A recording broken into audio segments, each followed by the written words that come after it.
Hello, family. So we have reached to the end of our Asian squat attempt. We are at day 7. We are at day 7, and boy, I'm so super proud of myself, and I'm so glad. I didn't actually do the whole 7 days in specific 7 days following each other. This is because in the middle of it, there was the weekend, there was a lot happening. I was going through some very many transitions here at home, so I wasn't able to truly fully complete the whole 7 days, each day following the other. But I'm so super proud that I have been able to show up for 7 days within that 1 or 2 weeks for full 7 days and be able to do my Asian squat attempt. Now, this being day 7, I just want it to be more of a discussion, and we're going to see where we have reached in our Asian squat so far. So either way, I'm going to do the Asian squat, the much that I have been able to accomplish in the 7 days. And in the middle of it, I just want us to have discussions as lady discussions as we are doing our Asian squat, so that we can improve and motivate ourselves as well as improve and motivate each other.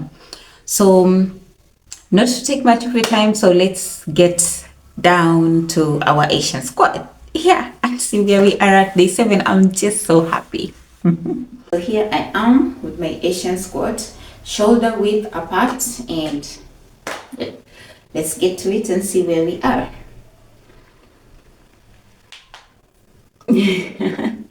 Yeah, you had those here. Still there, still happening. So here we are with our Asian squats, and aren't we happy, aren't we proud? I am for myself, and I sure hope you are for yourself. So today we are not going to do any stretches. We are just going to be in this position for a while, for as much as we can, and we're going to have our own ladylike discussions. So I have my book here, which I've written down the things that I would want for us to discuss while in this position. And it's also good because we are able to hold it for some time as we are talking our own things. We are able to hold this position, so we are able to see up to what extent we are able to be in this position. So first of all, I want to say thank you so much for all the people who have shown up in the 7 days. I'm really so super grateful. Thank you so much for showing up. Thank you so much for seeing or just being there and listening and seeing my progress. It really does mean a lot. And I also ultimately do thank God for the strength that He has given me to be able to be here, to be able to even do this. I mean, it's not easy, and to be able to find the little time for myself to just show up. It's not easy, and I'm so super grateful. So the first thing that I would want us to talk about, it's going to be quite a short video today, but that's okay. As ladies, what is that one thing that has made us forget ourselves? Like, what is that one thing that happens and you find yourself forgetting yourself, or forgetting to give yourself time, or forgetting to give yourself grace? So for instance, for me, the one thing that always makes me forget about me, I would say, is from the moment that I was pregnant, my mindset typically shifted, and I found myself focusing more on the baby coming and everything with the baby, and I forgot about me. And I think this usually happens to ladies mostly. In the moment that you find yourself you're pregnant, you often give the attention to your baby. Not to say that it's bad, it's actually good, but the one thing that usually happens is that we forget to come back to ourselves. We forget to give ourselves grace, to give ourselves love, and to give ourselves attention. And in the middle of it, we end up taking care of other people and forgetting ourselves. And this happens a lot. So if you're there, mama, if you're there, a lady, and you have forgotten yourself for whatever reason, doesn't have to be childbirth, yeah, bring yourself back. Focus on you. Try to bring yourself back and remember who you are. Remember who you are now. Remember who you were before. Bring the lessons that you have acquired all through your journey to this moment, and just thank God for holding you through to this particular point and moment that you are. No matter the struggles, no matter the triumphs, you have made it to this day, and that's very important. So our second point, I was able to hold the squat for quite some time, and I'm so super proud. I think it was more than a minute, and that shows a lot. That shows a lot of progress, a lot of improvement, and I actually didn't think I was able to do it. But for today, we are not doing stretches. We're just going to discuss ladylike stuffs. So our second point that I would want us to discuss is, at what point did you start gaining weight? So I think in one of my YouTube channels, the other one called Intentionally Authentic, I have pretty much elaborated it. For me, I started gaining weight when I was joining high school. After primary, when I was joining high school, is when I gained a lot of weight. I actually didn't know that I was gaining weight until one of my brothers came to visit, and I was running to him, and I felt like I was so heavy. And that's the point when I was like, why am I even heavy? I've gained weight, and a lot of things have happened along the way after I gained weight, and a lot of positive and a whole lot of negative as well. And the one thing that sticks out is that I didn't really love myself then. I didn't appreciate my body. I didn't appreciate the changes that happened. I let a lot of people talk down on me or try to take advantage of me, my feelings, my emotions because of my weight. I faced a lot of criticism. I faced a lot of bullying. But in the end, here I am, and that's the most important thing. And I am taking back my strength. I'm taking back my life. I'm taking myself back in order. I'm putting myself back in order. It has taken me a long time, yes, but the most important thing is that we show up either way. So even for you, at what point did you start gaining weight? We all know at what point we started gaining weight in our journeys, and especially for ladies, it really becomes quite hard, trying to go through the roller coaster of you want to cut weight, you're gaining, you want to do this. At the moment that you're starting to gain weight, you start menstruating. You say that you'll follow through your weight loss journey after menstruation. After that, something else comes up, someone comes to visit, you're there cooking and preparing, you fall back. After that, you get pregnant, so you're like, okay, let me give myself 9 months, and after delivery, that's 12, that's like basically 1 year, and then I'll get back.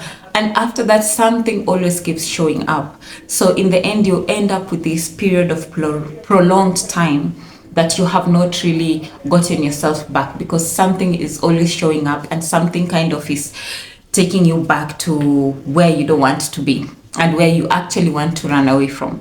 So at what point did you realize that you have gained weight? Because if you know from that point, then it's easy for you to know how to navigate through it and how to walk out of it, because you will know the things that caused you to be there in the first place. And if you work on those things, then you're able to work your way out of being overweight, because it's taxing.